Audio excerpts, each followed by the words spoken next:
con la función de este tejido.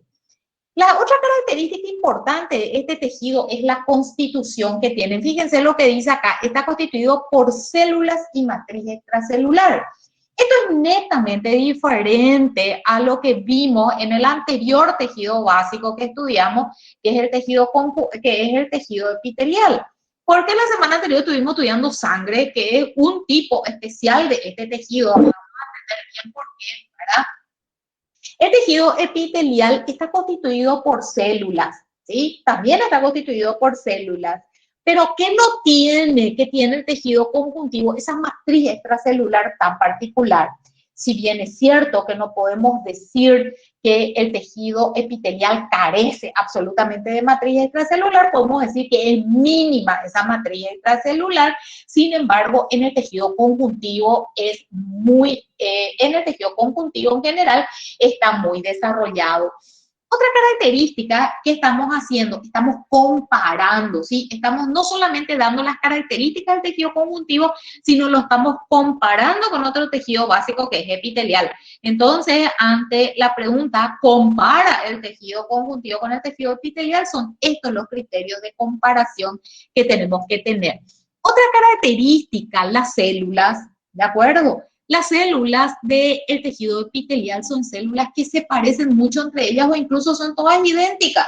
En un epitelio plano simple, por ejemplo, las células son todas idénticas. En un epitelio plano rectificado no son idénticas, pero son muy parecidas. En el tejido conjuntivo, las células son bastante disímiles, son diferentes unas de otras. Nosotros ya mentalmente podemos comparar el fibroblasto, que alguna vez ya lo nombramos, con un linfocito que estudiamos la semana pasada, y esas células son morfológicamente diferentes. Cuando hablamos de morfologías diferentes, también debemos hacer atención de que las funciones de las células son diferentes.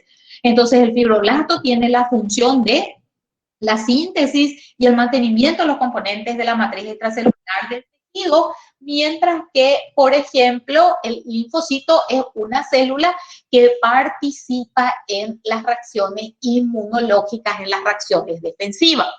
Otra diferencia con el tejido epitelial y que es notorio en el tejido conjuntivo es su vascularización. Esta vascularización, la prominencia de esta vascularización difiere, evidentemente, de acuerdo al tipo de tejido conjuntivo.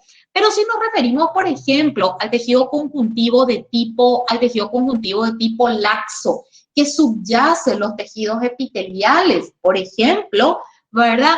Vemos que ese tejido está muy vascularizado. Y los vasos que contiene son capilares y vénulas cocapilares, sobre todo, también otros, pero sobre todo eso, ¿verdad? Si vemos otro tejido conjuntivo como el denso regular, por ejemplo, la vascularización es mucho menor, hasta casi mínima, ¿verdad? Entonces, esa característica de vascularización está relacionada con otra de las funciones del tejido conjuntivo, que es el asiento o de sitio, ¿verdad? O de asiento para las reacciones defensivas del organismo, que se denomina inflamación. Después vamos a hablar un poquitito más, ¿verdad? Pero se denomina inflamación. ¿Se acuerdan? Ya citamos la semana pasada cuando hablamos de sangre. Y acá atiendan un poquitito porque nos vamos a la nomenclatura. Dice, el tejido conjuntivo se origina en el mesénquima. ¿Y qué es el mesénquima? El mesénquima es el tejido conjuntivo del embrión, ¿de acuerdo? Es un tejido conjuntivo embrionario. Nosotros no podemos en ningún momento mirar un organismo adulto, un organismo, sí, en la vida postnatal y decir, este es el mesénquima. Ya no existe mesénquima. El mesénquima es el tejido embrionario que va a dar paso a los diferentes tipos de tejido conjuntivo, al tejido conjuntivo común, que es el que vamos a estudiar ahora, o a los tejidos conjuntivos especializados como el cartílago, como el hueso, etcétera, ¿verdad? Que se originan a partir de este mesénquima. El mesénquima, a su vez, es un tejido que se origina generalmente del mesodermo. Vayan ustedes mentalmente al embrión de 3 capas, tercera semana del desarrollo. Entonces, ¿qué tenemos ahí? Ectodermo, mesodermo y endodermo. El mesénquima se origina sobre todo del mesodermo. No obstante, recuerden ustedes que hay un grupo de células especializadas que se llaman células de la cresta neural que origina el mesénquima a nivel de la cabeza y el cuello, o puede ser también más raramente originado en el endodermo, o sea que el mesénquima es el tejido que va a originar, es embrionario y va a originar posteriormente, ¿verdad? Va a originar posteriormente a los tejidos. ¿Cuál es la constitución? Ya dijimos acá, es básico y está constituido por células. Ya nombramos de que tienen diferentes morfologías, por ende funciones distintas, y a la matriz extracelular. Esta matriz extracelular está constituido por dos grandes grupos, vamos a decir así, que es la de componentes, que es la llamada sustancia fundamental amorfa. Yo le he quitado la palabra amorfa, a pesar de que ustedes van a todavía leer en ciertos textos, sobre todo los más antiguos, la palabra amorfa. Hoy le decimos simplemente sustancia fundamental. ¿De dónde viene la palabra amorfa? Aquí esta sustancia fundamental es difícilmente observable al microscopio óptico, ¿sí? ¿Y por qué era que no se observa algo al microscopio óptico? Porque tiene una baja afinidad tintorial. ¿Y cuáles son las estructuras que tienen baja afinidad tintorial? Aquellas que están muy glucosidadas, por ejemplo, el contenido de las células caliciformes, por un lado. Por otro lado, los lípidos, vamos a ver enseguida las células adiposas, por ejemplo, o aquellas que contengan mucha agua, que estén muy hidratadas. Y este es un ejemplo de eso. La sustancia fundamental está intensamente hidratada, ¿verdad? Y eso hace que su afinidad tintorial sea muy baja y por eso su visibilidad al microscopio óptico es escasa. De ahí viene el nombre de la palabra amorfa. Y entonces los histólogos antiguos suponían que había algo entre las células y las fibras del tejido conjuntivo, pero no llegaban a identificarlo. Entonces simplemente le llamaron sustancia amorfa. Y también tiene un componente fibrilar, estructural, le llaman algunos autores, ¿verdad? Donde tenemos a las fibras colágenas, elásticas y reticulares. Bien hasta ahí, ¿sí? Avanzo si no abren su micrófono. La clasificación del tejido conjuntivo. Tenemos el tejido conjuntivo que le llamamos tejido conjuntivo embrionario, ¿sí? Que como dice, ¿cuál es el criterio de clasificación? Si yo te digo Fabricio Yáñez, si yo te digo, ¿cuál es el criterio de clasificación? ¿Qué criterio estoy usando yo cuando digo tejido conjuntivo embrionario? ¿Qué criterio? Los criterios de clasificación categorizan los conceptos, ¿sí? Ya habíamos visto eso. Entonces, si yo tomo y digo tejido conjuntivo embrionario, ¿qué criterio clasificatorio estoy usando? Hola, profe. Hola, Fabricio. Y si digo tejido conjuntivo del adulto, ¿qué criterio estoy utilizando? Y más que nada, creo que es por la composición, ¿verdad? No. Atendé lo que te estoy preguntando. Hacete abstracción de la composición. Si yo te digo, mira, Fabricio, los tejidos conjuntivos se clasifican en del embrión y del adulto. ¿Qué criterio estoy utilizando para decirte eso? Del embrión y del adulto. Si yo te digo, Fabricio, este grupo de estudiantes se clasifican en varones y mujeres. ¿Qué criterio estoy utilizando para clasificar? Y el sexo en ese caso, pero... El género, perfecto, así mismo. ¿Y si te digo embrionario del adulto? Ahí su edad. Muy bien, la edad, exactamente, gracias Fabricio. La edad, ¿verdad? El momento de la formación, vamos a decir así. Entonces, como bien dice su nombre, tejido conjuntivo embrionario es del embrión, de la vida prenatal, vamos a decir así. Y acá le tenemos al mesénquima y al tejido conjuntivo mucoso. El mesénquima ya hablamos, el que va a dar origen a todos los tejidos conjuntivos. Y el tejido conjuntivo mucoso, que es un tejido súper particular, van a ver ahora en la siguiente clase, que es súper particular y que sobre todo se encuentra en el cordón umbilical, rodeando y protegiendo a los vasos del cordón umbilical. Y después en la vida postnatal, por eso yo les puse acá esta palabra diferenciado, porque cuando decimos tejido conjuntivo del adulto, cualquier persona puede pensar de que no vamos a observar. No tengo ninguna solicitud, Víctor. Nadie me está pidiendo entrar. Acá me notifica cuando alguien está solicitando acceso. Decirle que pida otra vez. Entonces, cuando el tejido conjuntivo, cuando decimos del adulto, ¿verdad? Parecería que un niño de 5 años no tiene tejido conjuntivo. Y no, mentira, sí tiene tejido conjuntivo, ¿sí? Y se llama, entonces, por eso vamos a llamarle diferenciado. Ese tejido conjuntivo va a ser, vamos a clasificarle en laxo o denso.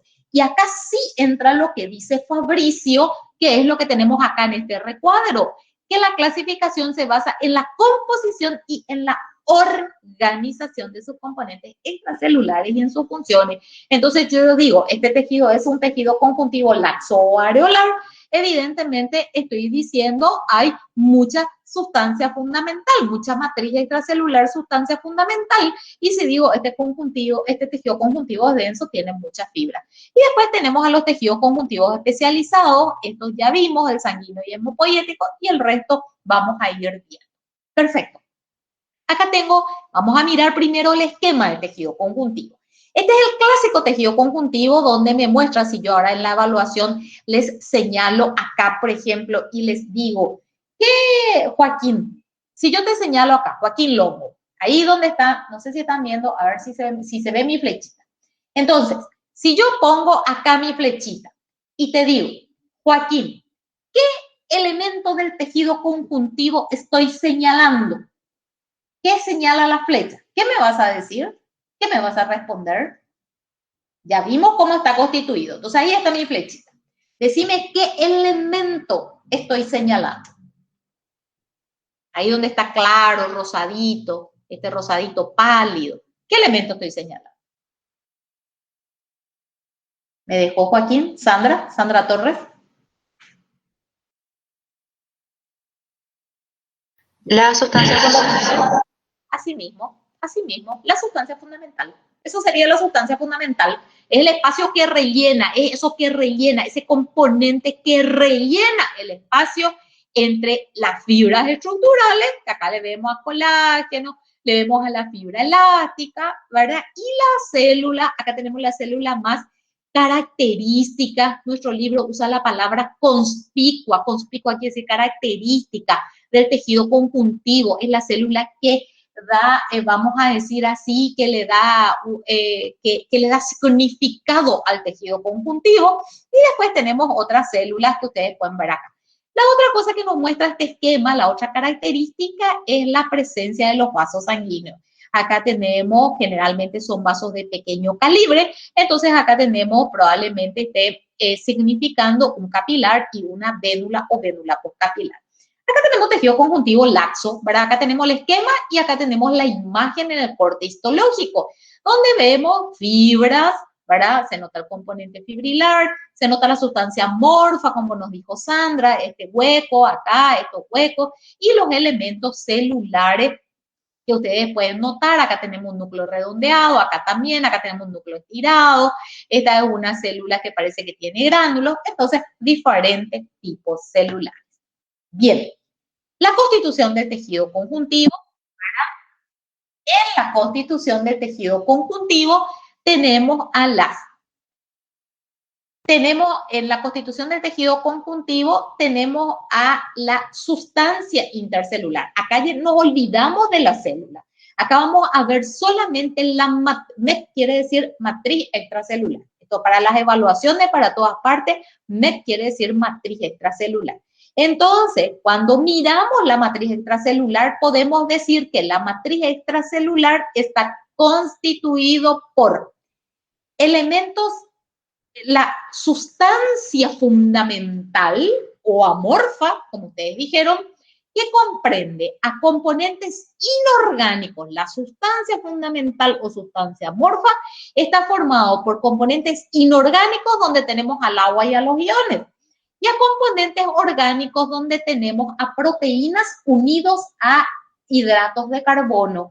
Entonces acá le vamos a tener a los proteoglucanos, que son glucosaminoglucanos unidos a proteínas, que los clasificamos de vuelta en dos grandes grupos, aquellos sulfatados, y acá tienen toda la lista de los sulfatados, ¿verdad?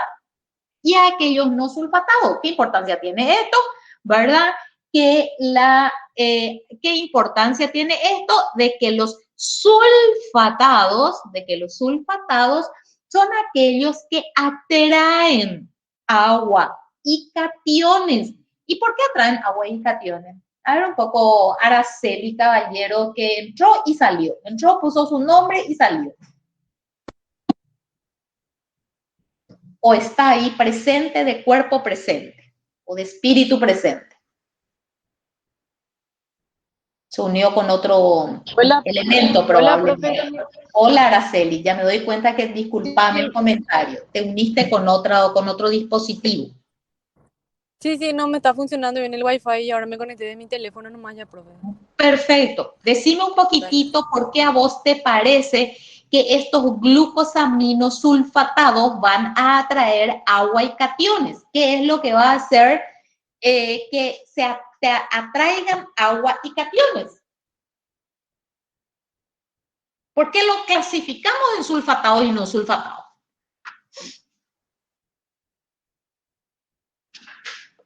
¿Qué carga tiene esto? El sulfato, ¿qué carga tiene? ¿Positiva o negativa? Carga negativa tiene. Ahora, entonces va a atraer cationes y por ende va a atraer agua. Sin embargo, tenemos un glucosaminoglucano que no está sulfatado. El que más le conocemos es el ácido hialurónico, que ya no le llamamos más ácido hialurónico, le llamamos hialuronano. ¿Y qué diferencia tiene el hialuronano con el condroitin, dermatan, etcétera? En primer lugar, que no está sulfatado. Y en segundo lugar, que es una molécula lineal larguísima, que está formado por miles de unidades de disacáridos que se repiten y junto con los protoglucanos sulfatados van a formar componentes, grandes moléculas, ¿verdad? Grandes moléculas que son las principales de la matriz extracelular. Y tenemos también a las glucoproteínas. Estas glucoproteínas son, acá tienen citadas unas cuantas, hay más, ¿verdad? Algunas ya las conocemos, la laminina, la fibronectina, la estudiamos cuando hablamos de membrana basal. ¿Y qué función tienen estas glucoproteínas? Unir los diferentes componentes de la matriz extracelular y la matriz extracelular con las células. Entonces, esas son las glucoproteínas y que algunos autores muy bien le llaman adhesivas. ¿Adhesiva de dónde viene? Une, adhiere, ¿verdad? Y después tenemos a las fibras colágenas. Noten ustedes que acá tenemos a las fibras, perdón, donde tenemos a las colágenas, que son las más abundantes. Tenemos a las fibras elásticas, miren un poco, hacen como un rulito, ¿sí? Las fibras elásticas. Y tenemos también a las fibras reticulares, ¿sí? Nos olvidamos de las células ahora, muchachos. Estamos hablando solamente de la matriz extracelular. Pregunten si tienen dudas. Las fibras del tejido conjuntivo. Ahora le ponemos punto a este nuestro esquema que está acá. Le vamos a poner punto y vamos a hablar de las fibras del tejido conjuntivo. Ahora vamos a hablar de las fibras.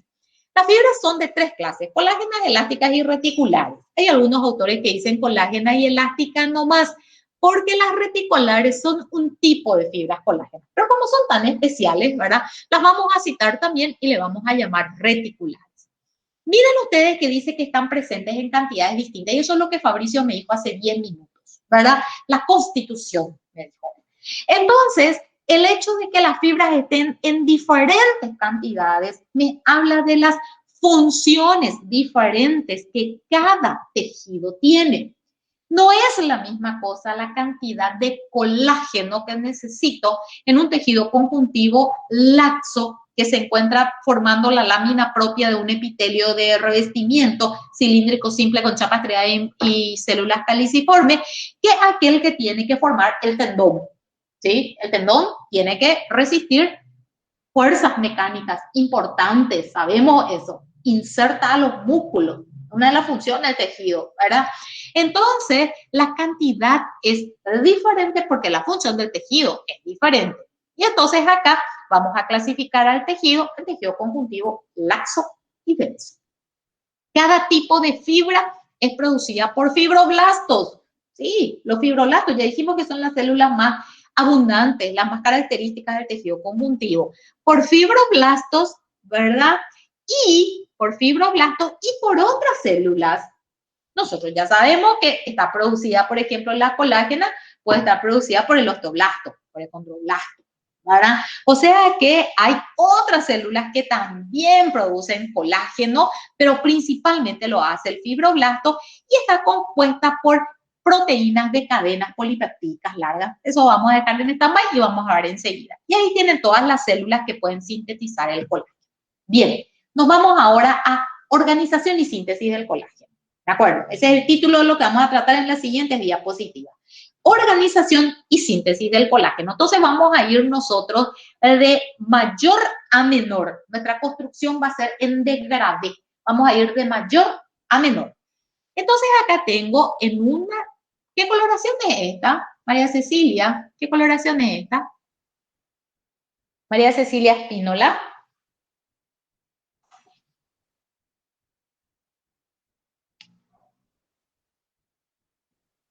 Emilce Brites. ¿Qué coloración es esta que estoy señalando? Que está acá arriba a la izquierda.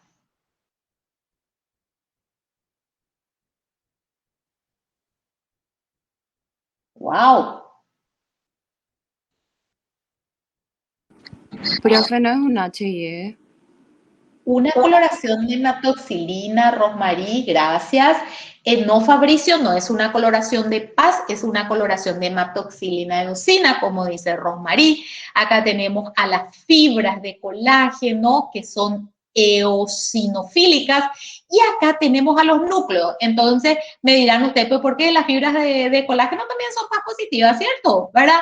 Pero acá, ¿qué tenemos que no se teñiría con una coloración de paz? El núcleo de los fibroblastos. ¿De acuerdo? Esta es una coloración hematoxilina eosina común y que vemos al microscopio óptico. Entonces, acá vemos los tres componentes que habíamos dicho nosotros, que es del tejido conjuntivo. Células, vemos los núcleos, ¿verdad? Pero sabemos que le pertenecen a células. Elemento estructural fibrilar, que vemos al colágeno, y a la sustancia fundamental que no se tiñe, que es esta que ocupa estos espacios entre las fibras y entre las células. Nos vamos a la microscopía electrónica de transmisión, que es la que está acá abajo. Y entonces nosotros decimos que una fibra de colágeno, atiendan bien, una fibra de colágeno es el conjunto de varias miofibrillas, estructura del colágeno, ¿verdad? De varias fibrillas, no miofibrillas, de varias fibrillas. Una fibra de colágeno está constituida por varias fibrillas de colágeno. Entonces, fibra constituida por fibrillas de colágeno. Entonces, yo acá veo, si yo les pongo así con un corchete ahora en el examen y les digo, ¿qué se observa? ¿Qué señala el corchete? Ustedes no me van a decir una fibrilla de colágeno, me van a decir una fibra de colágeno. Y si yo les apunto esto y les pregunto qué se observa, ustedes me van a decir una fibrilla de colágeno. Acá veo la fibrilla, no, acá no veo la fibrilla, acá veo solamente una fibra de colágeno. Y esto que está cortado acá es también una fibra de colágeno, pero acá lo tengo en un corte longitudinal y acá tengo en corte transversal. Entonces, una fibra de colágeno está constituido por un conjunto de miofibrillas. De fibrillas.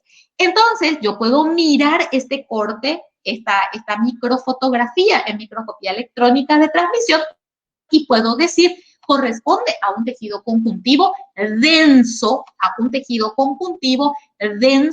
irregular. Corresponde a un tejido conjuntivo denso irregular. Y yo puedo decir, la fotografía hematoxilina eosina se corresponde con la microscopía electrónica. ¿Se entiende bien hasta ahí? ¿Verdad? Entonces, la fibrilla, la observación de la fibrilla de colágeno es de resorte de la microscopía electrónica. En este caso, microscopía electrónica de transmisión. Bien, acá tenemos una fibra de colágeno, este es un esquema, ¿verdad? Y esto nos muestra algo más que no nos muestra estas dos microfotografías. Tenemos una fibra, la fibra está constituida por muchas fibrillas de colágeno y miren un poco cómo está constituida la fibrilla de colágeno. Está constituida por varias moléculas de colágeno. ¿De acuerdo? Las moléculas de colágeno, llamada también, y como dice el libro de ustedes antiguamente, tropocolágeno, es la que se unen muchas de ellas para constituir la fibrilla y muchas fibrillas se unen para constituir la célula. Entonces, para constituir la fibra. Entonces, jóvenes, estructura del colágeno, fibra de mayor a menor, fibra, fibrilla, ¿verdad? Molécula de colágeno, fibra, fibrilla, molécula de colágeno. O si quieren ir de menor a mayor, entonces molécula de colágeno, fibrilla, fibra de colágeno. E incluso en algunos tejidos, como ser por ejemplo en el tendón o en la aponeurosis, van a encontrar que muchas fibras de colágeno se unen para formar haces de colágeno. Entonces podemos ir otra vez supraestructura, haces, fibras, fibrillas, molécula de colágeno. Muy bien. ¿Cómo se sintetiza este colágeno que está acá? ¿Verdad? Tenemos que entender súper bien cómo se sintetiza el colágeno. ¿Cómo está constituido? Vamos primero cómo está constituido y después cómo se sintetiza. Vamos a tomar como ejemplo al colágeno 1, que es junto con el colágeno 3, el colágeno 5, el colágeno 9, los colágenos más abundantes y conforman más o menos el 90% de todos los colágenos que encontramos en el cuerpo humano. Entonces, vamos a tomar como ejemplo al colágeno tipo 1. Entonces, decimos que la molécula de colágeno, que es esta que ustedes ven acá, que tiene 300 nanómetros de longitud y 1,5 nanómetros de diámetro, está constituida por 3 cadenas polipeptídicas. ¿Qué es lo que estamos viendo? Para que se ubiquen bien, estamos hablando de esta partecita que está acá. Entonces, cada molécula de colágeno está constituida por 3 cadenas polipeptídicas. ¿Qué características tienen estas cadenas polipeptídicas? Cada una de ellas está organizada formando una estructura llamada alfa hélice. Como siempre nos enseñan en biología, como el cable de un teléfono antiguo. Esta es una cadena polipeptídica que se organiza en forma de una hélice alfa o alfa hélice con giro hacia la izquierda. Atiendan bien lo que le estoy diciendo. Una cadena polipeptídica alfa hélice, giro hacia la izquierda. ¿Qué características tiene esta cadena polipeptídica?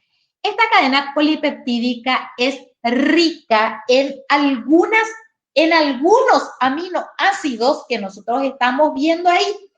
Estos aminoácidos son la glicina, la prolina, la hidroxiprolina y la hidroxilicina, ¿verdad? Son ricos en esos aminoácidos. ¿Qué importancia tiene esto? Que este aminoácido pequeño tamaño, de forma anular, que es la forma de un anillo, quiere decir eso, en su ubicación que le sucede a una molécula de glicina, es el responsable de la formación de esta alfa hélice. Y la otra característica es esta molécula pequeña, la glicina. Miren ustedes, siempre se ubica en tercera posición. Siempre hay uno que le sigue, está él, y uno que le antecede, él y otro que le sigue. Eso es cada 3 aminoácidos. Y noten ustedes que se ubica como en la punta de la ola. Y esta glicina que está acá es ultra importante para la estabilización de la triple hélice. Son dos cosas diferentes que le estoy diciendo.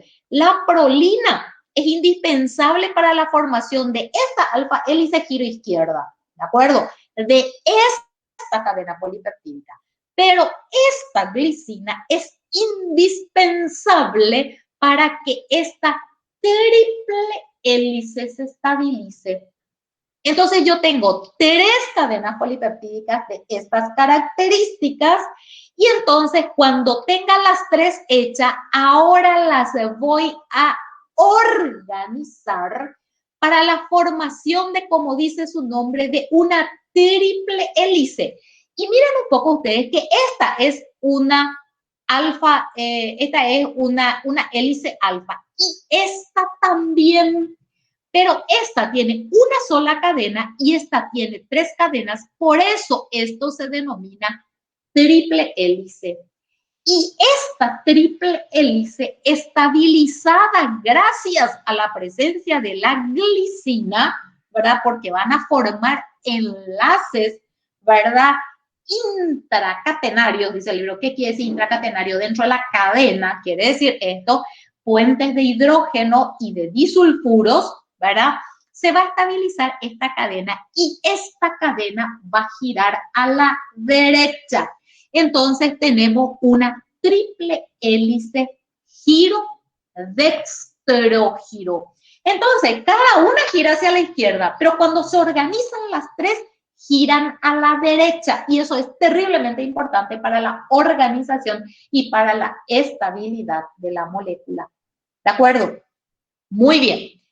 Ahora vamos a ver, antes de pasar a la formación de la fibrilla, vamos a ver cómo se sintetiza cada una de esas cadenas polipeptídicas.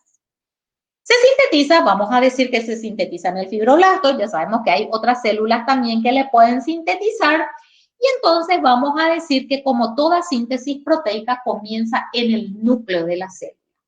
En el núcleo de la célula se expresa una serie de, o sea, se expresa una secuencia, ¿sí?, del ADN y entonces tenemos lo que se denomina el proceso de transcripción, ¿sí? El proceso de transcripción.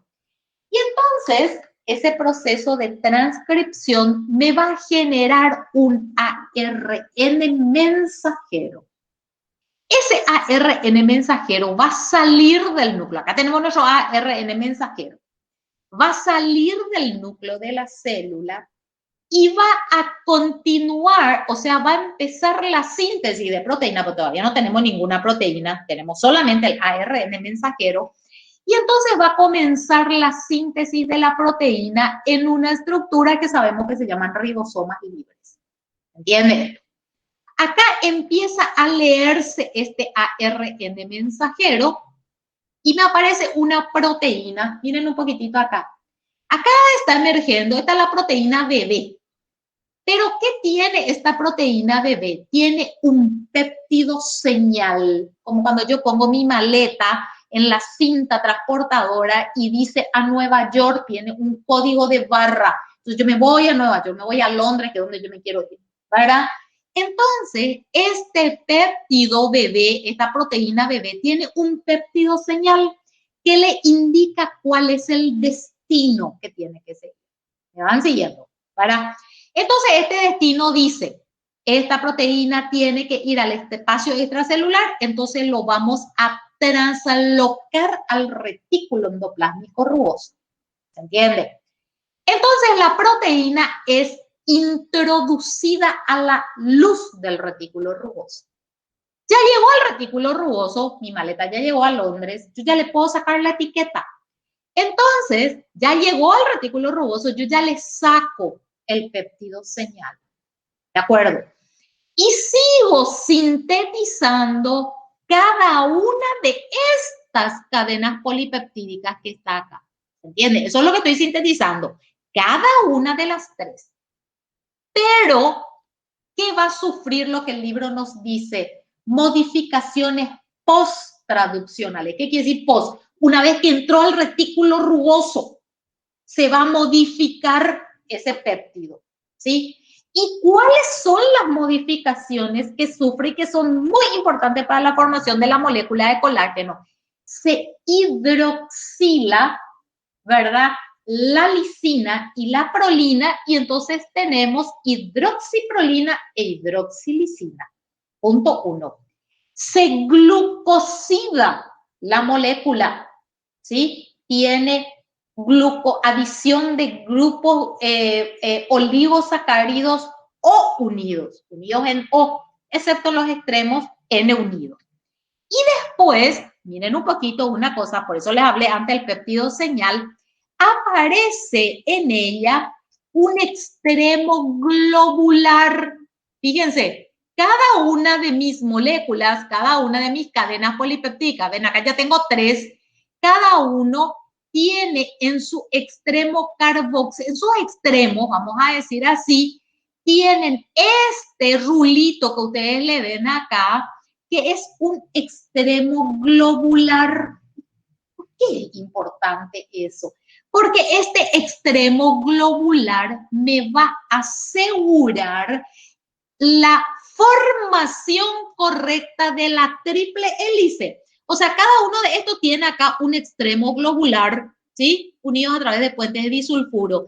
Entonces, esa cabecita que está acá, por eso estoy hablando de ella, es muy importante y me va a asegurar la correcta formación de la triple hélice.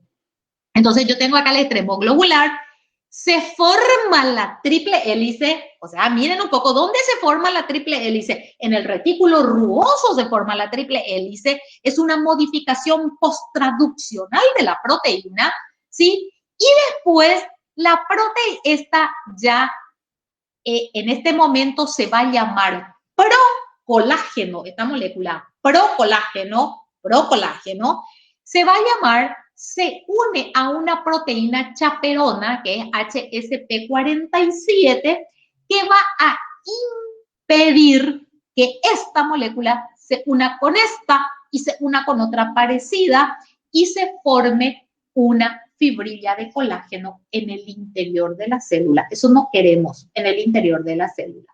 Entonces, cada una de ellas se une a una proteína chaperona. Después va a salir del retículo rugoso y ¿dónde va a pasar? Por lógica al Golgi. En el Golgi se sigue glucosidando y se empaqueta, como ustedes ven acá, en unas vesículas rodeadas por membrana. ¿Ven? Acá le tenemos.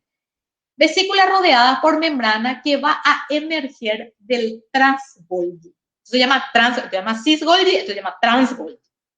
Entonces va a emerger del trans-Golgi y se va a mover a través de un sistema de rieles, que son los microtúbulos de la célula, se va a mover hasta la superficie celular. Hasta la superficie de la célula. Una vez que llega a la superficie de la célula, se va a exocitar, ¿sí? Vamos a decir que la célula le va a escupir. Vamos a hablar mal, pero nos vamos a entender bien. Le va a exocitar a cada una de esas moléculas. Y cuando esta molécula que se llama procolágeno llega al espacio extracelular, entonces van a aparecer unas enzimas que se denominan proteinasas N-terminal y C-terminal. Son unas enzimas. ¿Y qué van a hacer estas? Van a cortar los extremos globulares los extremos que no le corresponden a la triple hélice le van a cortar, y esto después se va a degradar, y entonces va a quedar lista la molécula de colágeno para unirse a otra, para unirse a otra, para unirse a otra, y para unirse con otro tipo de colágeno y formar la fibrilla de colágeno. Y todo esto ocurre en un hueco que hace la célula que se llama bahía. Se llama bahía. Y esto es súper importante porque la célula controla el ensamblado de las moléculas de colágeno para formar las fibrillas de colágeno. ¿Se entiende? ¿Alguna cosa que no quedó claro de acá? Tiene que quedar súper claro, ¿verdad? ¿Dónde comienza la síntesis? ¿Dónde sigue? ¿Qué es un péptido señal? ¿Qué es translocación? ¿Cuáles son las modificaciones postraduccionales? ¿Qué ocurre en el Golgi? ¿Qué es la bahía? ¿Qué ocurre en la bahía? ¿Verdad? Y la formación de la fibrilla de colágeno.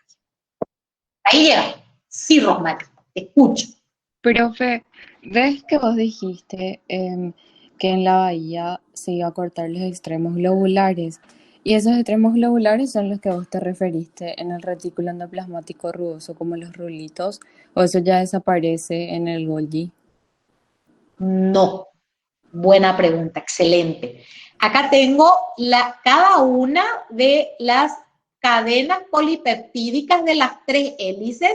Fíjate vos que tengo los rulitos y mira un poco, sigue en el Golgi, ¿verdad? Y recién cuando es exocitada la molécula, por eso, Rosmary, la molécula no se llama todavía de colágeno, se llama de procolágeno. Y si vos echas mano a tus conocimientos de biología, te vas a recordar que esas moléculas que se llaman pro quiere decir para la formación de la proteína. Entonces, cuando llega al espacio extracelular, ahí actúan las proteinasas, entonces se eliminan estos extremos globulares, ¿verdad? Que no forman parte de la triple hélice, ¿verdad? Entonces queda la molécula de colágeno, que es la que se va a ensamblar para la formación de la fibrilla en el proceso que se llama de fibrilogénesis. Por eso hablé antes les hablé antes de esto, que no quiero que me confundan, porque a veces cuando uno lee tiende a confundir. Este es el péptido señal. Este péptido señal que está acá, para lo único que sirve es para saber que la proteína que está siendo sintetizada tiene que entrar al retículo rugoso. Y en este caso, la molécula se llama de preprocolágeno. Yo ya no les dije eso, pero se llama de preprocolágeno.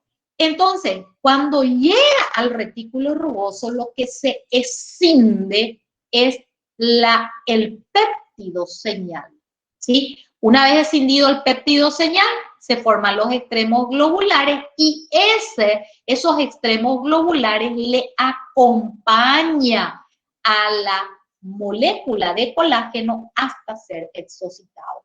¿Qué diferencia? Entonces, para clarificar bien el concepto, ¿verdad? Entonces, ¿qué diferencias hay entre una molécula de procolágeno y una molécula de colágeno? Que la molécula de colágeno es la triple hélice desnuda sin el acompañamiento de los extremos globulares. ¿Cuándo desaparecen los extremos globulares? Desaparecen en la bahía, en el espacio extracelular, por acción de unas proteinasas N y C terminal, que habitan en el espacio extracelular en relación con la membrana plasmática de la célula. Y lo último, ¿cuál entonces es la función de los extremos globulares? Es asegurar, por un lado, asegurar el correcto ensamblamiento de la triple hélice. Y junto con la proteína chaperona, lo que hacen es impedir que las moléculas se polimericen y formen fibrillas en el interior de la célula. ¿Está respondido, Rosmary? Sí, profe, gracias. Correcto. Muy bien. Nos vamos otra vez a nuestra imagen anterior para ir terminando con la síntesis de colágeno. Entonces, ¿a dónde llegamos? Esta molécula se formó en la bahía. ¿Sí? Esto que está acá larguito, así como ustedes ven, es esto que tenemos acá. Color diferente nomás. Este me puso en un color lila y este me pone en un color rosado, fucsia, etc. Cada una de estas moléculas que ustedes tienen acá miden 300 nanómetros de largo y miden 1,5 nanómetros de diámetro. Muy bien, ¿qué importancia tiene eso? ¿Se acuerdan que esta molécula esta una molécula de proteína? Por supuesto, una proteína fibrilar no soluble o insoluble, como le quieran llamar. Entonces tiene un extremo amino terminal y tiene un extremo carboxilo. Vamos a ponerlo al revés. Tiene un extremo amino terminal y tiene un extremo carboxilo terminal. Entonces, esta molécula se va a ir a buscar otras iguales a ella. Miren un poco qué cantidad de iguales a ella hay acá. Entonces, se va a disponer en la misma hilera el extremo carboxilo terminal de una con el extremo amino terminal de otra. El extremo carboxilo, extremo amino. O sea que se van a disponer cabeza con cola. La cabeza es amino, la cola es carboxilo. Entonces, cabeza de este con la cola de este. Y van a dejar un hueco o un espacio acá, y acá no va a haber unión ni covalente ni no covalente. No hay ninguna unión. ¿De acuerdo? Bien. Ahora vamos a analizar cómo se dispone cada una de estas moléculas de colágeno, cómo se disponen en relación a otra vamos a decir que está por encima o que está por debajo de ella. Es lo que el libro le dice suprayacente. Esta es suprayacente a esta, pero esta es subyacente a esta, para que nos entendamos arriba y abajo. ¿De acuerdo? ¿Cómo se disponen? Se disponen en forma paralela. Paralela, los puntos no se tocan nunca, paralelas. Entonces, miren un poco que si bien son paralelos, la superposición de las moléculas de colágeno no es en un 100%, porque si no, esta puntita tendría que estar al mismo extremo que esta. Entonces sí se va a superponer un 100%, pero no, se superponen en 3/4 de su longitud. Quiere decir que se superponen 75%, pero 25% no se superponen. ¿De acuerdo? Y lo importante, lectura comprensiva de nuestros esquemas, hay uniones, miren un poco, uniones covalentes a través de puentes de disulfuro y puentes de hidrógeno. ¿Se acuerdan que yo les había dicho que es importante la hidroxilación? Entonces, se forman estos puentes entre la hidroxiprolina y la hidroxilicina. Por eso era tan importante, ¿sí? Por eso era tan importante que se hidroxile. Y esa hidroxilación depende de la vitamina C. Y si no hay vitamina C, ocurre algo que ustedes van a ir a leer y después me van a contar un poquitito qué importancia tiene la vitamina C. La próxima clase, ya la próxima semana me van a contar qué importancia tiene la vitamina C en la formación de estas estructuras. ¿Sí? En la formación de estas estructuras. Entonces, acá yo estoy formando una fibrilla de colágeno. Y miren que mi fibrilla de colágeno puede tener un diámetro entre 15 a 300 nanómetros. Quiere decir que esta fibrilla de colágeno es de espesor variable. Y cierto, es de espesor variable y depende del tipo de tejido conjuntivo y depende de la edad de la fibrilla de colágeno. ¿Qué importancia tiene esta superposición que acabamos de ver?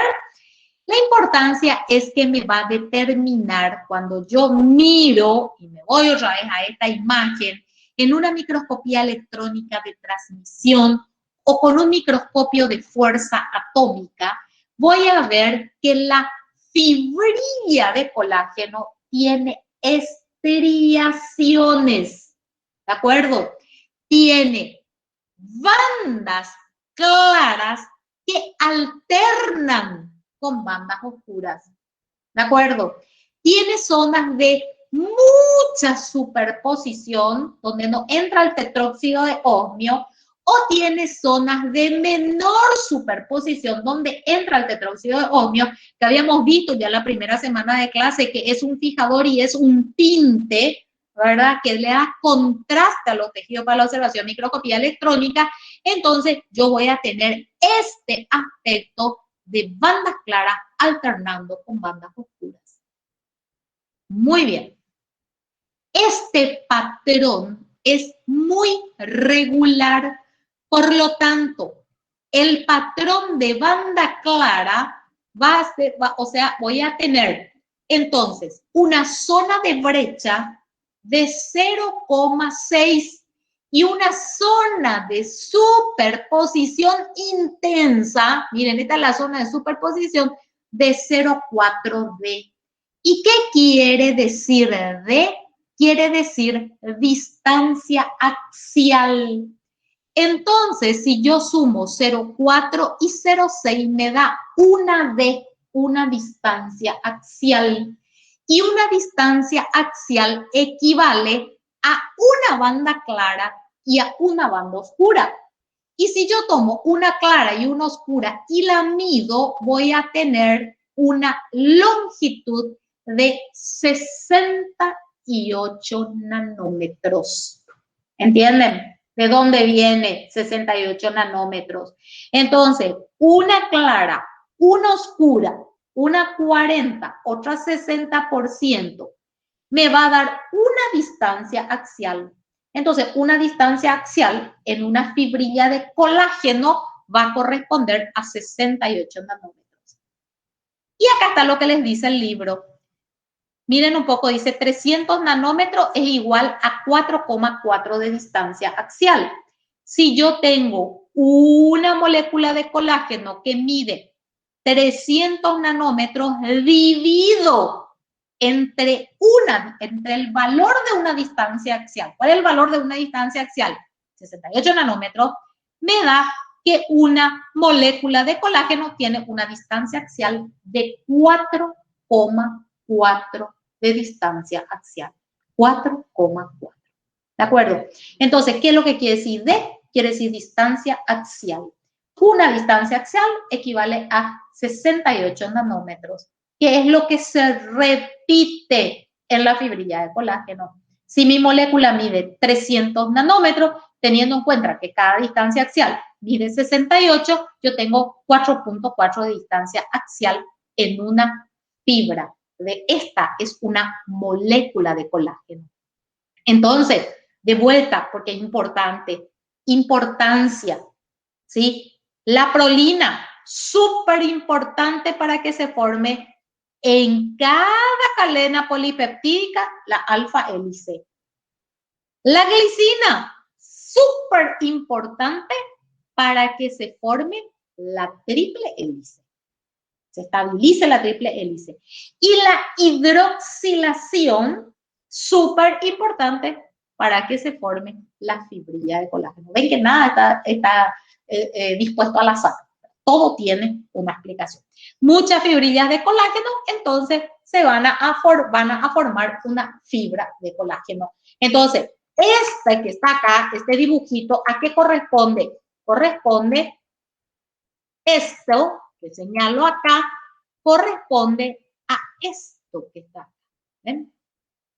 Y este conjunto de fibrillas corresponde a esto que está acá, que es una fibra de colágeno. Ya le desmenuzamos al colágeno. Para salir de acá, vamos a decir que existen muchos tipos de colágeno. El libro les describe 29 y estoy segura que si ponemos información súper actualizada hay más tipos de colágeno. De todas maneras, hay algunos que son muy frecuentes, como el colágeno tipo 1, el 4, el 3, el 5, el 11, ¿verdad? Y hay otros que son menos frecuentes. Lo que les quiero decir es lo siguiente. Una molécula de colágeno puede estar formada por 3 cadenas alfa idénticas. Cada cadena alfa puede tener una longitud entre 600 y 3000 aminoácidos. Muchísimo es la diferencia. Entonces yo puedo tener una triple hélice formada por 3 cadenas alfa idénticas. Entonces hablo de colágeno homotriméricos. O puedo tener, como en este caso el colágeno tipo 1, 2 cadenas polipeptídicas idénticas y una distinta. Este es un colágeno heterotrimérico. Hetero y homo, ya saben lo que significa. Homo todo igual, hetero diferente. ¿Sí? El colágeno tipo 1 entonces tiene 2 alfa 1 y tiene una molécula alfa 2. Hay colágenos que tienen 3 moléculas alfa 2. Hay colágenos que tienen 3 moléculas alfa 1, ¿verdad? Entonces varía. Y finalmente, lo que les dice el libro es que cada fibrilla de colágeno tiene más de un tipo de molécula de colágeno. ¿Por qué? Porque esas moléculas de colágeno, ven que son esta que tiene el puntito rojito, etcétera. ¿Esto para qué sirve? Para ensamblar las moléculas de colágeno para la formación de una fibrilla. ¿Ven? Entonces, esta parte rojita que está acá, este tipo de colágeno, ensambla a las moléculas y esta parte, que es este brazo que tiene acá como una V, entonces ensambla a las fibrillas. Esta ensambla a las moléculas y esta parte ensambla a las fibrillas de colágeno. ¿De acuerdo? Todo eso que dijimos tienen acá. Ustedes van a leer esto con tranquilidad, ¿verdad? Y entonces decimos que reflejo de la estructura en subunidades de la fibrilla. ¿Y quién es la subunidad de la fibrilla? La subunidad de la fibrilla es la cadena polipeptídica o es la molécula de colágeno. Es la molécula de colágeno, ¿verdad? Entonces, del tamaño y la forma de la molécula y la disposición forman la fibrilla. ¿Quién es la que tiene periodicidad 68 nanómetros? La fibrilla. Estudien bien esto, ¿sí? Esto es lo que les acabo de decir, que dentro de cada fibrilla las moléculas se alinean cabeza con cola en hilera superpuesta con brechas entre las moléculas. Esto no se une, las brechas no están unidas. Lo que están unidas son las moléculas las que están unidas son esta molécula con esta que se encuentra por encima o la que se encuentra por abajo, no en el que se encuentra a su mismo nivel, para que nos entendamos. Muy bien. 29 tipos de colágeno que los clasificamos de acuerdo a sus funciones, ¿sí? Cuando ellas ¿qué quiere decir polimerización? Cuando se unen varias moléculas, entonces, ¿qué patrón hacen? Hacen fibrillas. Colágeno 1, 2, 3, 5, 11. Colágenos que se asocian con las fibrillas con triples hélices interrumpidas. Todo esto colágeno. Formadores de redes hexagonales. Colágenos transmembranosos. Multiplexina. Colágenos formadores de membrana basal 4, 6, 7. ¿Se acuerdan? ¿Verdad? Entonces, de acuerdo a el colágeno es uno solo, pero de acuerdo a cómo ellas polimerizan, a ese patrón de polimerización, entonces vamos a tener los colágenos fibrilares, etcétera, etcétera. Y acá tienen sus ubicaciones. El colágeno tipo 2 es un colágeno muy abundante en el cartílago. El colágeno tipo 1, evidentemente, en la piel, en el hueso, etcétera, y totaliza el 90% del colágeno del organismo. El 1 es el más frecuente. Muy bien. Una vez que se forman, ¿preguntas hasta acá? Una vez que se forma el colágeno, evidentemente, Rosmarín te escucha. Profe, perdón otra vez. Te quería No. preguntar algo. Sí. Entonces, en la microscopía electrónica, ves que vos dijiste que en esos espacios entra más el tetróxido de osmio. Entonces, ese espacio claro que ves en el diagrama sería lo denso en el microscopio electrónico. Así mismo. Así mismo. Por eso hay un patrón, una alternancia de bandas claras y bandas oscuras, donde entra el tetróxido de osmio, donde hay más espacio, te voy a decir así, entra el tetróxido de osmio y donde hay una zona de superposición, ¿verdad? Hay menor, o sea, donde hay una zona de superposición, hay menor entrada de tetróxido de osmio, ¿verdad? En la zona entre la cabeza y la cola, ¿verdad? En esta zona de cabeza y cola se deposita el tetróxido de osmio, ¿verdad? Y en la zona de mayor superposición, entonces, donde hay mayor superposición, en esa zona no se deposita el tetróxido de osmio. ¿Está bien, Rosmarie? ¿Era esa tu pregunta? Sí, porque es que medio que parece lo contrario, entonces por eso nomás me confundí. Gracias, profesor. Ah, ok. Muy bien. Nos vamos entonces acá. Nos quedamos acá. Los mecanismos proteolíticos. Entonces, no es que se forma el colágeno y se queda el colágeno de por vida, ¿verdad? No es que se queda el colágeno siempre así, ¿verdad? Una vez que se formó y después ya no se forma más, ya no se, no, el colágeno ya no, vamos a decir, no se degrada ni se forma. No, el colágeno está permanentemente formándose y degradándose. De hecho, van a aprender, y de hecho ya el libro de ustedes les cita de que en algunas zonas, que en algunas patologías se puede medir el índice de degradación de colágeno, ¿sí? Por ejemplo, en la osteoporosis se puede medir el índice de degradación del colágeno 1, que es el principal colágeno que se encuentra en el hueso, ¿sí? Cuando hay una reparación de una herida, por ejemplo, la reparación de una herida, entonces allí en la reparación de la herida vamos a tener formación de mucho colágeno. Si ustedes tuvieron una cicatriz en algún momento y ven que la cicatriz es una cicatriz muy grande y después con el paso de los años se achica y a veces incluso desaparece y no nos acordamos más de la cicatriz, ¿verdad? Hay una remodelación del colágeno. Eso ocurre durante toda la vida. Entonces tenemos lo que se denomina las dos vías de la degradación del colágeno. Entonces tenemos la vía proteolítica extracelular. Quiere decir que el colágeno se degrada por acción de proteínas que se encuentran en el espacio extracelular. Y esas proteínas enzimáticas en general, que son sintetizadas por una gran cantidad de células, empezando por el propio fibroblasto y terminando con los macrófagos, ¿verdad? Pasando por una inmensa variedad de células, entonces ellas se llaman metaloproteinasas de la matriz.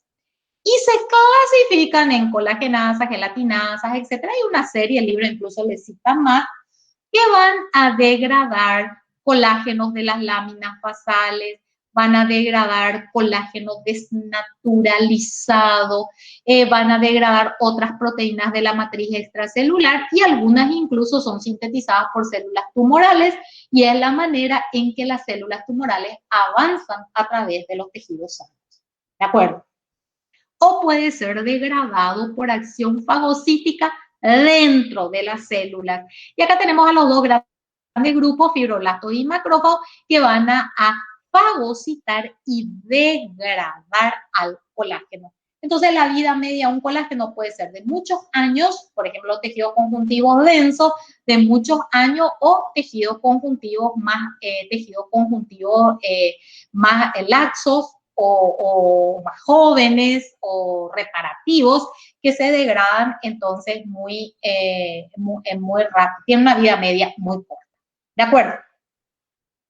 El colágeno, aparte del colágeno, que ya le dejamos atrás, van a ver todas sus características morfológicas, tenemos a las denominadas fibras reticulares. Las fibras reticulares poseen un armazón de sostén, proveen un armazón de sostén para muchos tejidos y órganos. El ejemplo más clásico es el ganglio linfático. Estas fibras reticulares tienen muchísimo parecido con el colágeno que estuvimos describiendo. Está constituido también por fibrillas. También tienen alternancia de bandas claras y oscuras, o sea, tiene vamos a decir, esas columnas o esas bandas, ¿verdad? Claras y oscuras, ¿sí? Pero se organiza, en vez de formar una fibra, forma una red o una malla. Por lo tanto, son muy finas y son difícilmente observables al microscopio óptico con coloración de hematoxilina eosina. Difícil, ¿sí? Pero debido al alto grado de glucosidación que tienen, alto grado de glucosidación, entonces ellas son PAS positivas o también son bien visualizables con coloraciones argénticas y se dicen que ellas son argirófilas. Forman unas redes tridimensionales en cuyos huecos se ubican las células parenquimatosas, el ganglio linfático, el hígado, el bazo, ¿verdad? Etcétera, etcétera. También es sintetizado por otras células, como las células musculares de la pared de los vasos, las células de Schwann, etcétera. Y acá la vemos, ¿verdad? Yo les puse una sola foto. Este es el ganglio linfático, y acá ustedes pueden ver cómo se organizan formando redes o formando mallas finas, ramificadas, y todas estas células cuyos núcleos ustedes observan acá corresponden en este caso a los linfocitos. Acá tenemos, ¿verdad?, un entramado de fibras finas y otras que son un poco más gruesas que corresponden a las fibras elásticas. ¿Qué vamos a ver ahora?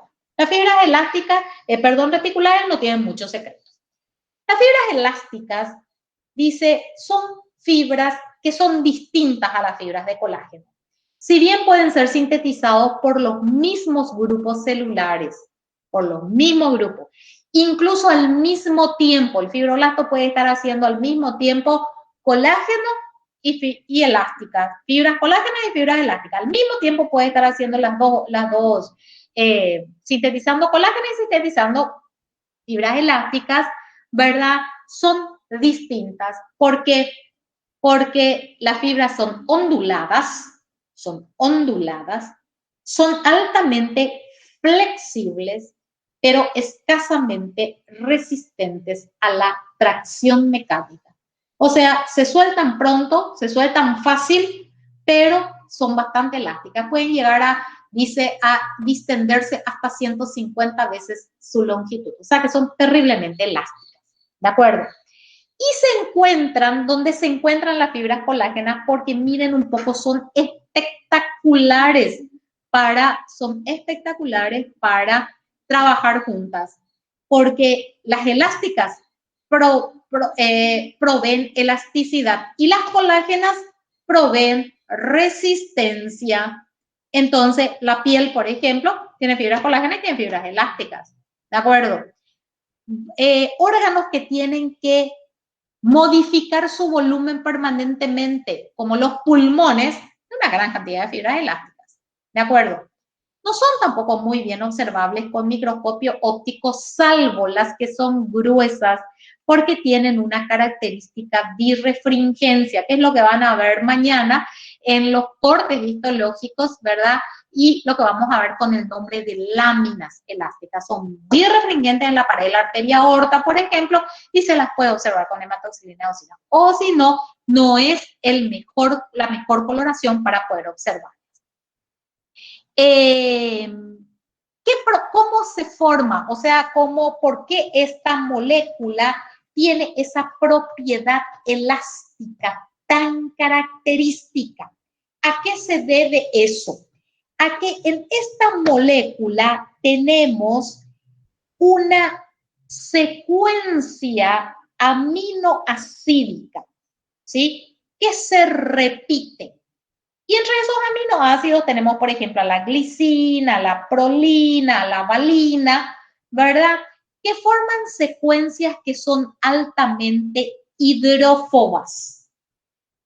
Vamos siguiendo, ¿verdad? Y que alternan con secuencias cortas de naturaleza hidrófila. O sea que tenemos grupos o secuencias hidrófobas y secuencias hidrófilas. Y esto hace que la fibra elástica se enrolle al azar y se pueda deslizar, ¿verdad? Una vez enrollada, formada el rolito, se pueda deslizar al azar. Por ejemplo, en su secuencia hidrófila tiene lisina, tiene alanina, etc. Y además, tiene, atiendan bien que yo estoy hablando de una fibra, estoy hablando de una cadena. Cuando digo que tiene secuencias hidrófobas y secuencias hidrófilas, me estoy refiriendo a una cadena polipeptídica. Pero si yo les digo que además, ¿verdad? Las fibras elásticas tienen una gran cantidad de, tienen una, vamos a decir así, ¿cómo se llama? Unos aminoácidos, que son la desmosina e isodesmosina, que se unen a las secuencias hidrófobas de varias cadenas. Y acá, creo que acá tienen, ¿verdad? Acá tengo una secuencia polipeptídica, acá tengo otra secuencia polipeptídica, y fíjense que la desmosina e isodesmosina, que son proteínas que se unen, que están exclusivamente en la fibra elástica, miren cómo forma, cómo une una cadena polipeptídica a otra cadena polipeptídica. En realidad, una desmosina, una isodesmosina une 4 cadenas polipeptídicas. 4 cadenas polipeptídicas. ¿Se entiende? Entonces, cada uno de estos que está representado acá en un color celeste tiene secuencias hidrófobas e hidrófilas.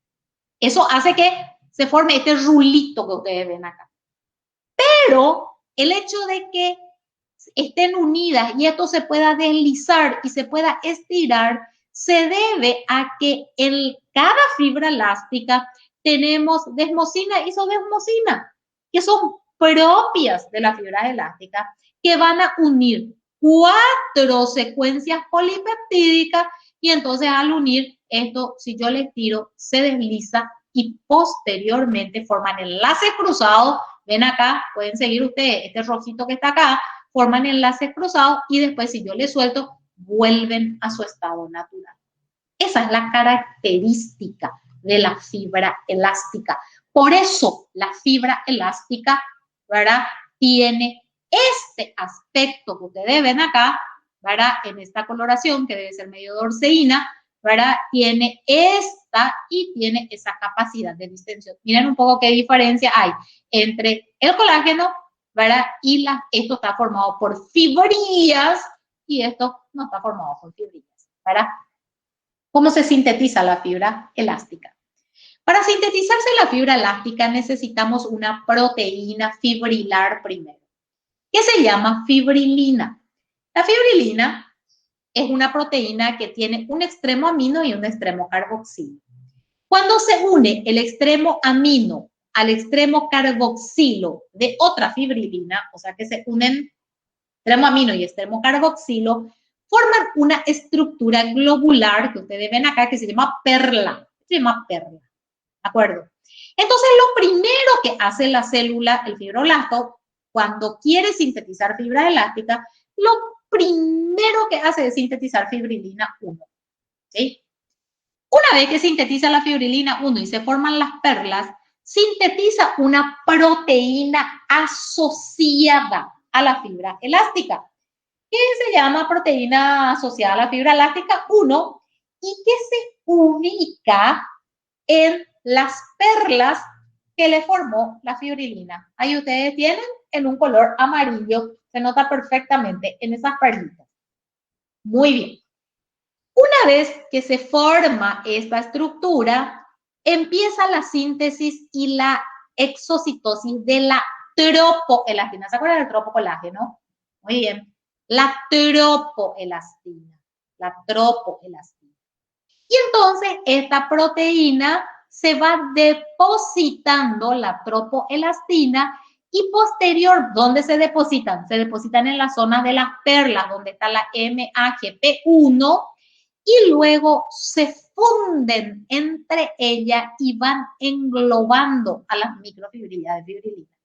Entonces, en una fibra elástica, ustedes pueden encontrar microfibrillas de fibrilina en el interior de la fibra o pueden encontrar evidentemente en la zona externa, como una cabellera que le rodea a esta molécula de elastina. ¿De acuerdo? Entonces, la elastina es la proteína. Esta es la proteína, está una proteína que fue sintetizada y que fue secretada en forma de tropolastina. Por eso le dije, esta molécula de procolágeno antiguamente se llamaba tropocolágeno. Ya no se usa más ese término. Es el equivalente, vamos a decir así, al procolágeno, ¿verdad? Es su equivalente. Y entonces, una vez que ellas son colocadas y ensambladas por la fibrilina, entonces se van fundiendo para formar una molécula grande, que es la molécula de elastina. ¿Sí? Cuando se deposita, cuando yo tengo solamente elastina y no tengo nada de lo anterior citado, entonces en vez de tener fibras elásticas, voy a tener láminas elásticas. La fibra, como dice su nombre, es fina y larguita. Mientras que la lámina elástica es como esas cintas para atar el pelo, que son anchas, pero son finitas. Y estas láminas elásticas son fenestradas y son las que vamos a encontrar en la pared de la arteria aorta, por ejemplo. Esa diferencia hay entre lámina y fibra elástica. Muy bien, pregunta con respecto a la elástica. Pasamos a la matriz extracelular para ir terminando. Entonces, en la matriz extracelular es básicamente la responsable de esa característica gel viscoso, ¿verdad? Resbaladizo que tiene el tejido conjuntivo, ¿verdad? Es transparente y está altamente hidratada. Estos son los componentes, ¿verdad? Los componentes son, ¿verdad? De esa sustancia fundamental, son los proteoglucanos. ¿Ven? Acá tenemos un proteoglucano. ¿Qué es un proteoglucano? Es una cadena, es una molécula de proteínas a las que se unen lateralmente glucosaminoglucanos, que son largas cadenas repetidas de polisacáridos, de disacáridos, perdón, largas cadenas repetidas de disacáridos, se repiten, ¿verdad? Y esas se unen a este esqueleto proteico que tengo acá y forma lo que se denomina un protoglucano. Si yo miro este protoglucano, tengo glucosaminoglucanos diferentes, por eso tengo algunos más largos y tengo otros más cortitos, ¿sí? Estos protoglucanos, que son los sulfatados, se une a este otro proteoglucano que tengo acá, que es el hialuronano, a través de una proteína de enlace. Se une. Y como el hialuronano, ¿se acuerdan que era una larga molécula formada por miles, no por cientos, por miles de moléculas de disacáridos repetidas, no sulfatadas? Entonces, miren ustedes, yo tengo esta estructura que se denomina agregado de protoglucanos. La unión de los protoglucanos al hialuronano forma un agregado de protoglucanos. Este es un monómero de protoglucano, este es un agregado de protoglucanos. Y se une a las fibras de colágeno. Los glucosaminoglucanos, que son estos, ¿verdad? Que son las cerdas del cepillito de limpiar biberones, son responsables directos de las propiedades físicas de la sustancia fundamental, gel, acuoso, hidratado, todo lo que ya les dije. Tiene una carga negativa, atrae agua y se forma un gel hidratado, ¿sí? Y son varios, acá ustedes pueden leer todos los microglucosaminoglucanos y dónde se encuentran cada uno de ellos. Y estos son los glucosaminos que se unen a proteínas para formar los protoglucanos. Entonces tengo los protoglucanos agrecano, de corina, y vamos a ver un poco qué diferentes son entre ellos. Miren un poco el agrecano, es una gran molécula donde sus glucosaminoglucanos son distintos. Tengo el queratam y tengo el condroitin sulfato. Pero miren el versicano tiene un solo tipo de glucosaminoglucano. Y de pronto tengo otro protoglucano, como la decorina, por ejemplo, que tiene una sola molécula de glucosaminoglucano. Y tengo otros, como el sindecano, por ejemplo, que es un protoglucano también, que está unido a la membrana plasmática de una célula y que se expresan en ciertas células en ciertos momentos de su vida, por ejemplo, en el linfocito. ¿De acuerdo? Entonces, esa es la variedad de los protoglucanos. Y después tenemos las proteínas multiadhesivas. Como dice su nombre, son glucoproteínas sintetizadas por las mismas células, por el fibroblasto, por el octoblasto, por todas las mismas células, ¿verdad? Y que sirven para adherir los diferentes componentes del tejido conjuntivo. Células con matriz, diferentes componentes de la matriz entre ellas, ¿sí? Entre ellas. Tenemos muchas, acá tienen sus ubicaciones, lean ustedes. Estas dos ya las conocemos porque son propias de las membranas basales. La osteocondina, ¿verdad?, que es propia del tejido óseo. La tenacina, que es del mesénquima embrionario y luego disminuye en la vida postnatal, ¿verdad? Disminuye drásticamente. Preguntas sobre la matriz extracelular. Preguntas sobre la matriz extracelular. Muy bien, 2 palabras nomás vamos a decir sobre las células del tejido conjuntivo, porque la van a ver bien en clase de seminario, ¿sí? Pero entonces las células del tejido conjuntivo las vamos a clasificar en fijas y móviles. Es muy arbitraria esta clasificación, pero es la que les trae el texto y bueno, y es la que vamos a utilizar para tratar de categorizar a las células. Clasificamos a las células fijas y móviles en base a su origen. Las móviles son las que se originan en la médula ósea y pasan por la sangre, o sea, utilizan la sangre para llegar al tejido conjuntivo. Entonces ahí tenemos todas las células que ya estudiamos la semana pasada. Y tenemos a las células fijas del tejido conjuntivo. Miren ustedes, los monocitos son células móviles, pero los macrófagos son células fijas del tejido conjuntivo, sobre todo en algunos tejidos conjuntivos, ¿verdad? Como por ejemplo, en algunos tejidos son muy fijos, por ejemplo, el que está en el hígado, la célula de Kussmayer, el que está en el tejido nervioso, es la microglia, etc. La otra diferencia entre las células fijas y móviles es que estas células, una vez que pasan al tejido conjuntivo, habitualmente esas células mueren, cumplen su función y mueren en el tejido conjuntivo, excepto el linfocito. El linfocito tiene la capacidad de pasearse entre la sangre, el tejido conjuntivo, tejido linfoide, ¿verdad? Y la linfa y la sangre. Circula porque tiene una vida media muy larga. Mientras que las otras células, una vez que salen, mueren en el tejido. Esa es la diferencia, las 2 grandes diferencias entre células fijas y células móviles. El fibroblasto es la célula más importante del tejido conjuntivo. Pueden, y ahí ustedes van a ver cómo es el citoplasma, cuando está activa, cuando está en un estado de menor actividad, etcétera, etcétera. Y su pariente, el miofibroblasto, es una célula, como dice su nombre, está a mitad de camino entre la célula muscular y el fibroblasto. Y aparece en momentos especiales de la vida, por ejemplo, en la curación de una herida, ¿verdad? En la reparación de un tejido.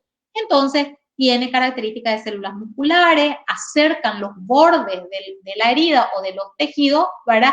Y luego o mueren, ¿verdad? Cuando ya no son más útiles, o mueren o vuelven a su estado natural de fibroblasto. El miofibroblasto se diferencia a partir del fibroblasto.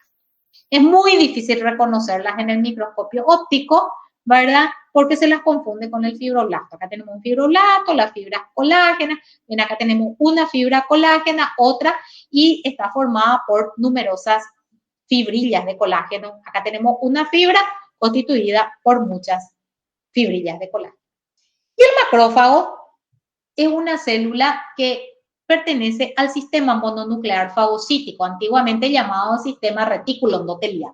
Ya no usamos más ese término ahora, pero es una célula que tiene capacidad fagocítica y tiene capacidad proinflamatoria y antiinflamatoria. ¿Qué quiere decir eso? Pro favorece la inflamación, anti van contra la inflamación, ¿verdad?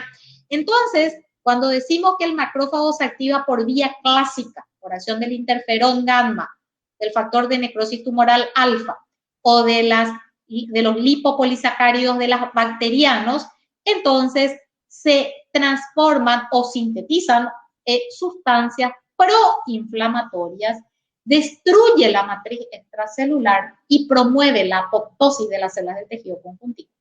Mientras si se activan por otra vía que se llama alterna por acción de las interleucinas, tienen una acción contraria. Tienen acción antiinflamatoria y promueven la reparación tisular. Ese es el macrófago, se diferencia a partir del monocito de la sangre. Esta célula, que se llama pericito, es una célula que no la vamos a ver muy fácilmente, se localiza alrededor, por lo menos su citoplasma, porque se localiza alrededor de los vasos, de los capilares y de las vénulas postcapilares, tiene esta clásica forma como un pulpo, ¿verdad? Se dispone como un pulpo. Son células que en realidad son células madres del tejido conjuntivo. Ustedes saben que hay células madre adultas. Las células tienen potencias diferentes. La única que tiene una capacidad de, vamos a decir así, diferenciación irrestricta es el cigoto, y después tienen diferentes potencias. Hay algunas que forman los nichos de células madre adultas, ¿sí? Las células madre adultas que vamos a encontrar en el intestino, ¿verdad? Por ejemplo, y estas vendrían a ser células madres del tejido conjuntivo. Tienen capacidad para diferenciarse hacia los tipos celulares propios del tejido conjuntivo, fibroblasto, miofibroblasto, célula adiposa, etc. Muy bien, las otras células van a ver ustedes, ¿verdad? En las clases siguientes.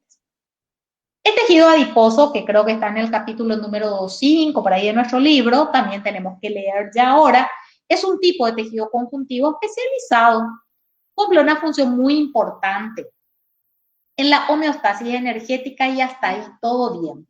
Que yo pueda acumular sustrato energético para cuando no pueda comer o para cuando no me pueda alimentar es magnífico. Entonces, la función del tejido adiposo, bien hasta acá, porque es una reserva energética. Pero, ¿qué hace?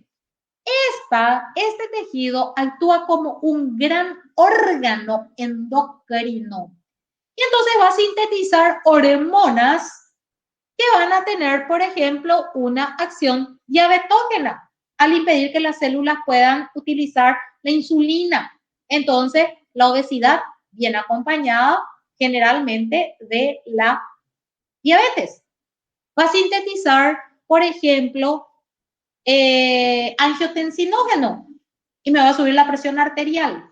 O sea, es un gran órgano endocrino y ustedes ya escucharon que a las personas que tienen una mala evolución y a veces una evolución fatal a los que son afectados por este virus, el SARS-CoV.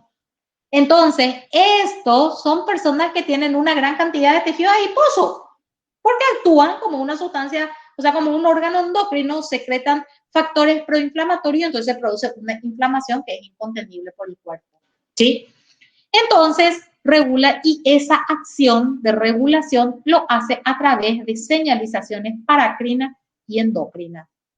Tenemos dos tipos de tejido adiposo, el blanco y el pardo, y se llama así por el color que tiene en fresco en el organismo vivo, quiere decir eso. Entonces tenemos el tejido adiposo blanco, que es una célula que mide más o menos 100 micras de diámetro, es bastante grande, y tiene una gran vacuola de triglicéridos. Esta es la que sirve como reserva energética, ¿sí? Reserva energética. Entonces, cuando yo ingiero menos calorías de la que necesito para funcionar en un día, entonces empieza a degradarse, empieza a utilizarse estos triglicéridos, tengo cada vez adipocitos más pequeños y tengo cada vez menos adipocitos. ¿Entiendan bien? Tengo menos triglicéridos y tengo menos adipocitos. Y si yo necesito 1.200 calorías para funcionar por mi actividad, pero insumo 2.000, ¿qué va a hacer? Se va a depositar acá en el adipocito y después ya no va a haber más lugar para depositar, ya se llenó el adipocito y entonces, ¿qué va a hacer? Vamos a generar nuevos adipocitos a partir de estas células que son las células madres del tejido conjuntivo. ¿Se entiende? La otra célula que tiene una coloración parda amarronada en fresco, ¿verdad? Se llama tejido adiposo multilocular. Y ese tejido adiposo multilocular es un tejido que tiene muchas mitocondrias, y las mitocondrias tienen una enzima que se llama UPD1 y que van a desacoplar, van a impedir la oxidación, o sea, la oxidación de los ácidos grasos, y van a, en vez de producir ATP, en vez de producir energía, como en este caso, va a producir calor, va a producir energía térmica. Por eso, el tejido adiposo pardo es relativamente abundante en los recién nacidos, donde todavía el centro de la regulación de la temperatura no está bien desarrollado, y en las personas que viven en climas muy fríos, muy fríos. El tejido adiposo representa el 10% del peso corporal total y se encuentran los lugares como en la fascia subcutánea, alrededor de los órganos, en el epiplón mayor, etcétera, etcétera. Cuando ustedes le operan a una persona que tiene sobrepeso, van a encontrar alrededor de todos los órganos una importante cantidad de grasa. Son grandes. Y el tejido adiposo secreta una variedad de sustancias denominadas genéricamente adiposinas. Estas sustancias son hormonas, factores de crecimiento y citocinas. Y el miembro más importante de todo esto es la leptina, ¿verdad? Es la leptina, que es el que va a intervenir directamente en la homeostasis, es la que va a determinar, vamos a decir, que exista un equilibrio entre las necesidades energéticas y las reservas energéticas del organismo. Va a inhibir la ingesta de alimentos, y cuando vamos a decir, ella actúa, la resultante es la pérdida del tejido adiposo. También sintetizan otras, que son la adiponectina, resistina, bueno, esto ustedes pueden leer, ¿verdad? Y produce también hormonas esteroideas. Esto es súper importante. Van a ver que una importante cantidad de estrógenos, por ejemplo, se produce en el tejido adiposo. Por eso las mujeres perimenopáusicas, alrededor de 50 años más o menos, que están llegando a la menopausia y que tienen un volumen importante de tejido adiposo, tienen una también tasa aumentada de estrógeno, y que va a hacer, por ejemplo, que el endometrio sufra ciertas alteraciones. Eso van a aprender un poquito más adelante, pero por el momento, ¿verdad? Retengan el concepto de que la leptina produce también hormonas esteroideas a nivel del tejido adiposo. Acá tenemos el tejido adiposo blanco, donde tenemos una célula redondeada, una gran vacuola de lípido que se perdió en la preparación, por eso no le vemos acá, parece vacío. Se ve solamente un poquito el citoplasma de la célula y el núcleo aplastado, rebatido hacia un lado de la célula. Los adipocitos se diferencian a partir de una célula madre. Una es la célula madre perivascular, como les dije recién, y la otra a partir de una madre miogénica esquelética. Y de acuerdo a se exprese un gen u otro gen, se van a diferenciar hacia tejido adiposo blanco o tejido adiposo pardo. No obstante, el tejido pardo se puede diferenciar hacia el blanco y el blanco hacia el pardo de acuerdo a las necesidades, y este proceso se denomina transdiferenciación. Yo tengo mucho tejido adiposo blanco, maduro, ¿verdad? Y me voy a vivir a un país extremadamente frío, ¿verdad? Extremadamente frío, y entonces voy a tener este proceso de transdiferenciación. También el ejercicio físico por una ruta no muy bien conocida induce a la transdiferenciación de estos dos tipos de células. Las señales, el tejido adiposo, ¿verdad?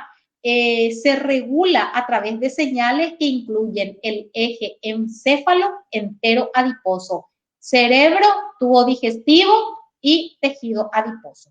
Y se regula estos estímulos: hambre, saciedad, apetito, homeostasis energética, sensación de satisfacción. Por eso, evidentemente, qué sé yo, es mucho más satisfactorio para el sistema nervioso consumir un pedazo de torta de chocolate, al que le gusta la torta de chocolate, que qué sé yo, una galletita de avena, ¿verdad? Entonces hay una retribución por liberación de hormonas de la satisfacción, o no son hormonas, son mediadores químicos, ¿verdad? A nivel del cerebro. Entonces tenemos el eje encéfalo entero adiposo, ¿sí? Y tenemos una regulación del peso a corto plazo y a largo plazo por dos hormonas, ¿verdad? Por dos hormonas. Las hormonas se sintetizan en el tubo digestivo y son la grelina y el péptido II. Son hormonas que regulan la... Otra cosa que les quería decir, a largo plazo tenemos la grelina que se sintetiza en el epitelio gástrico y aumenta la sensación de hambre. Entonces, la leptina y la insulina ejercen, ¿verdad?, su acción sobre este sistema. Ustedes sabemos que la insulina se sintetiza principal, pero no únicamente en los islotes de Langerhans del páncreas.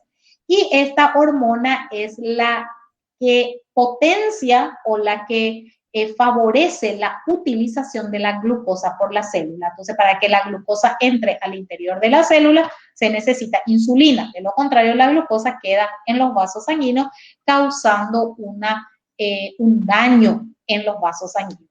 Y el tejido adiposo pardo es el 5% de la masa corporal total, sobre todo los recién nacidos, y gracias a esa acción termógena de la ¿cómo se llama? De la proteína que se encuentra en la mitocondria, se genera calor en un proceso llamado de termogénesis. Y acá tenemos, ¿verdad?, simplemente para que vean cómo conviven acá el tejido adiposo blanco y el tejido adiposo pardo. Tejido adiposo pardo, el núcleo es central, puede ser, el núcleo es redondeado, puede ser central o excéntrico y tiene una cantidad de gotitas de lípidos. Y esa es la última. Preguntas. ¿Alguna pregunta? ¿Algo que no haya quedado claro? ¿Comentarios?